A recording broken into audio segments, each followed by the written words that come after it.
What's up, YouTube fam? How everybody doing out there today? I hope everyone is enjoying their day. Let's get to it, y'all. The UFC. This will be my first segment on the UFC, but I love the Ultimate Fighting Championship. One of my favorite fighters is Israel Adesanya, John Jones, and Alex Poatan Pereira, who just lost to Goliath at UFC 313. But with that said, man, we got some good fights coming up, man. Bryce Mitchell, he's fighting. I can't wait to see Bryce fight. The reason why is I like Bryce as a person. Some people think Bryce be tripping with his theories about Antarctica and flat earth, but I like Bryce because he's self-sufficient, meaning that he grow his own vegetables, he harvests his own meat, you know, he got a water well, he live off the land, he a land liver, you know, so I like Bryce. But with that said, he got an upcoming fight in a couple of weeks. I want to see him get back to his winning ways, you know, but the big one is Michael Chandler and Patty Penley. April 12th, it's going down. You know, I can't wait to see Michael Chandler. He talk a lot of smack, you know, see you at the top. But his record in the UFC is horrible. He did real good in Bellator, but he just can't seem to get over the hump. This is the same guy that waited almost 2 years for a Conor McGregor fight, and it didn't come to fruition, because Conor ain't fought in like 4 years. But with that said, he's fighting Patty the Baddie, you know. Can you see me now? You know, I like Patty. Patty is explosive, he's strong, he can wrestle, he can strike, he can take a lick, you know, so, and he's from Ireland, you know, they love to fight, the Irish, fighting Irish. So, I want to see how that fight gonna turn out. Man, that's gonna be a good one, I can't lie. But my boy, Alexander the Great, Volkanovski, fighting Diego Lopez for the vacant UFC Featherweight Championship. Everybody know that the guy who knocked him out vacated the championship, Ilya Topuria, which is, he's a beast. He's going up and he's campaigning for a fight against, oh my goodness, the Dagestan boy. I'm just like Dana White when it comes to his name. What's his name? Islam Makhachev. That's his name. He couldn't even remember the name of the champion. So, with that said, Alexander Volkanovski is fighting Diego Lopez for the vacant championship. That's gonna be a good one, man. John Silver, that's who Bryce Mitchell is fighting on the same card. Jeff Neal is fighting Carlos Petraeus. That's gonna be a good one. Yair Rodriguez is fighting Pitbull. That's gonna be a good one. All these fights are on the same card, man. The same night, you know. UFC 314, April 12th at the Chiesa Center in Miami.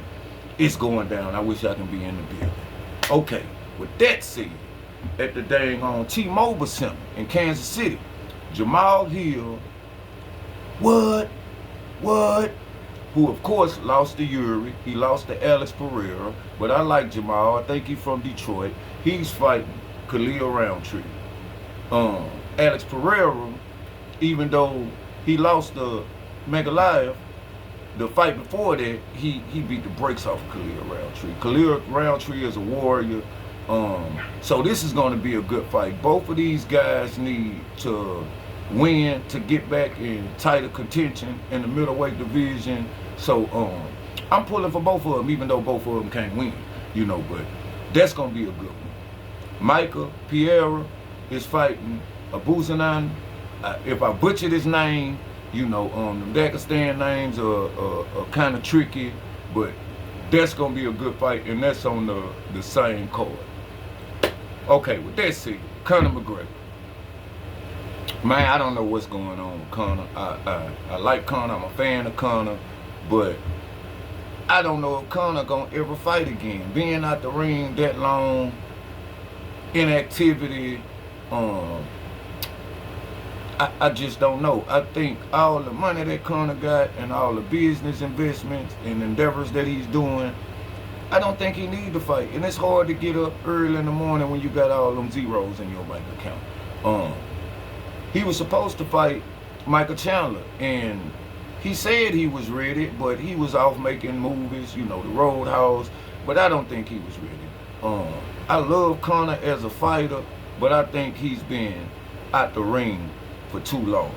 So with that said, if he come back, I just hope he don't get his butt hurt, because we all know he been poured in and things of that nature. So good luck to you, Conor. My guy, Israel Stylebender out of Sun. This man had one of the quickest reigns, the quickest come-ups in UFC history. His reign was extraordinary. His fights was highlight reel after highlight reel. But one of the main things that made him a great fighter, his speed, his time, and his reflex. I think in his latter years, he done lost it a little bit. So he done dropped his last 2 or 3. He's strong. He's a tough guy. He's a confident guy. Do I think he got what it takes to win a couple of fights? Yes. Do I think he got what it takes to be champion again? No. And I love Izzy to death. It's hard enough to be 2-time champion in a division in any type of comeback sport. So being that he done did that by knocking Pereira out the 3rd time they fought, I don't think, maybe it was the 4th time they fought, because he lost to him twice in kickboxing. Then when Pereira came in, he lost to him to a TKO stoppage and had the rematch, then he stopped him. So that was the 4th fight. So, but with that said, I don't think he'll be champion again, but he had a wonderful UFC career, a wonderful kickboxing career. He gave me some great memories. I love watching his fights. He's one of my favorite fighters, you know, and good luck to him. My favorite fighter of all time, Anderson the Spider Silva. He's from Brazil. Man, the stuff that the Spider would do, it's unheard of. To me, he was the Roy Jones of MMA. I think that how he was beating people convincingly and styling on them and profiling them, he has a highlight reel that you can watch for an hour or 2. You know, the things that this guy was doing in the octagon, it was just unbelievable. The same thing happened to the Spider is the same thing happened to Stylebender. Once you get 30 plus, you slow down a little bit, your timing is a little off, your reflexes is a little off, and if you base your style off of speed and reflexes, once that slow down, I think it's time to hang it up. I don't be wanting to see these guys get hurt for the long run, like when they're in their 40s or 50s, turn out like Ali. So, but the Spider, of course, he's retired. I think the last person he fought after Jake Paul was like Tito Ortiz, or maybe it's reverse. But the Spider, man, I enjoy watching him fight.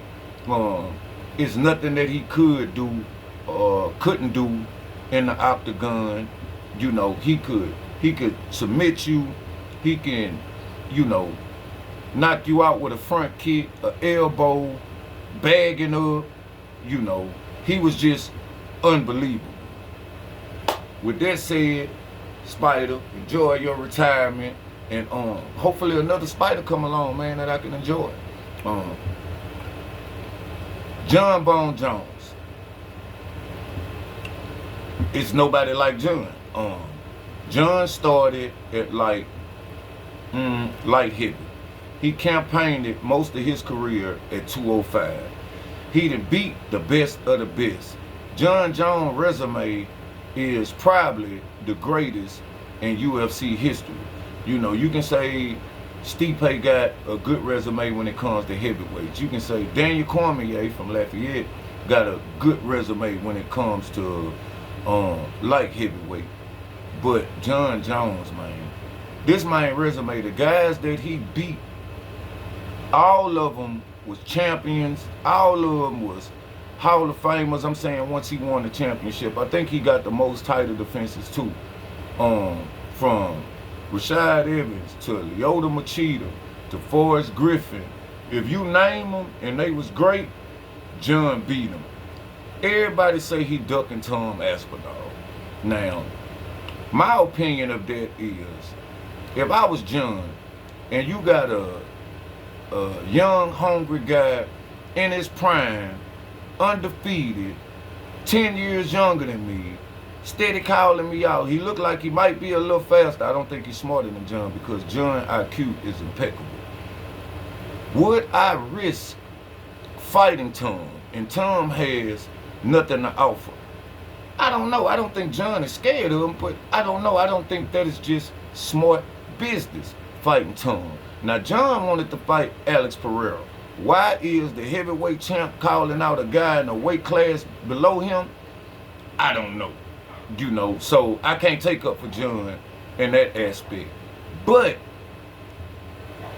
I don't know if I would fight Tom Aspinall, because if John beat Tom, he gains nothing to his legacy. He don't need the money. He lived good in Albuquerque, New Mexico, so it's not about money. So he's looking for legacy fights. He say Alex Pereira is a bigger legacy fight because Alex Pereira in his short time had did more in 2 divisions than Tom did in 1 division. But in Tom's defense, I don't think it's fair to him for him to have the interim title and not get a crack at the champion. So with that said, I would hope that they would fight. But like I said, if I was John, I probably wouldn't fight him because I'm not going to gain nothing from fighting him. Another guy that I really don't like, but I respect his confidence, his fighting style, but I think he's just a little bit too arrogant, and that's Ilia Topuria. Now, what he did to Volk in the first fight, I'm like, well, I don't know. Volk had just lost to Islam Makhachev in a division to where it wasn't his natural division, and Volk,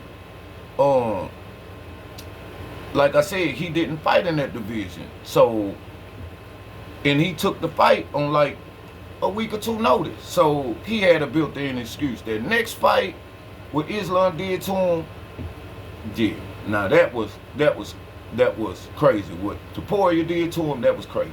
So with that said, I don't think Topuria did enough to move up and challenge Islam Makhachev, which is Khabib the Eagle Nurmagomedov protege. You know, so Khabib is a bad boy too, but Ilia Topuria, I just don't like how he come out. Even if being confident is a good sign. Ain't nothing wrong with being confident in your skills. It's not what he say, it's how he say it. So he just comes off to me as a snobby little butthole. So, but I want to see, could he go up and pull it off? You know, ain't nothing wrong with a guy daring to be great. So with that said, I'm going to watch him and I'm going to, you know, give him the respect if he pull it out, because, you know, all of them some bad boys. All of them I wouldn't want to see in the dark alley, you know, when it comes to hand-to-hand combat. Okay. Khabib, the Eagle. Now, Khabib finished like 33-0. After his father passed, he shot out. He said, that's enough. There's no way I can do this without my dad. We all know the issues that they've been having in Dagestan for us, like with the quote-unquote T guys. I'm not gonna say the word. So, but Khabib as a person, from what I seen, he seems like a decent guy. And Khabib was one of them guys that I respected because he never cheated the sport. He worked his butt off. You know, yeah, he done pulled out a couple of fights. He was supposed to fight Tony Ferguson like 4 or 5 times, and they never got a chance to fight. But at the same time, when he did get in that octagon, man, Khabib didn't play, bro. He didn't play. He was gonna lock onto you, and you wasn't gonna be able to do nothing about it. And this guy was wrestling bears at like 9 years old. So that's unheard of. Who in the hell gonna wrestle a bear? I wouldn't even let my son, you know, wrestle a duck, let alone a bear. So, you know, shout out Khabib. I tip my hat to him. I can't forget Justin Gaethje. I like the highlight reel. This guy done won more bonuses than anybody. But Justin done took a little bit too much damage. I hope he be a little smarter in his upcoming fights. He just fought like Rafael Physique again. I don't know who he's gonna fight next, but I hope he be a little smarter. He done took a lot of damage. Tony Ferguson, I think he need to hang it up. El Kukui, you know, he was a bad boy when he was winning, but to lose that many in a row, Tony, you ain't got it no more. Just like Bobby Green, he got knocked out his last fight. Bobby, I don't know if you need the money or not. You say your kids taken care of. They all got college tuitions paid for. You know, quit letting them people put you to sleep. You get CTE. I got another dude that's, I think he's going to be special if he continue to do what he's doing. I think he's going to be that guy if he continue to do what he's doing. But he has to keep his chin out the air. And that's Patty the Batty. And why I say that about Patty? Because Patty got a whole country behind him. You know, everybody liked Patty. At one time, from the stuff that he say, he was kind of turning people off a little bit. But like I say, he got the whole country behind him. And he got the charisma. You know, he got the goods in the octagon. So I'm pulling for Patty, and that'll be a good replacement for Conor McGregor. Because I don't think Conor is coming back. You know, so more fights that come up, I'm gonna start implementing UFC to my channel because I love ultimate fighting. I love to watch it, you know, just like boxing. You know, if it was in the Coliseum days in Rome, I'd be in the Coliseum with my mutton, you know, watching them bears and lions go against people. It is what it is. I just love brutality. So, you know, with that said, I'm gonna keep y'all updated. I hope y'all have a good day. This ain't that, y'all.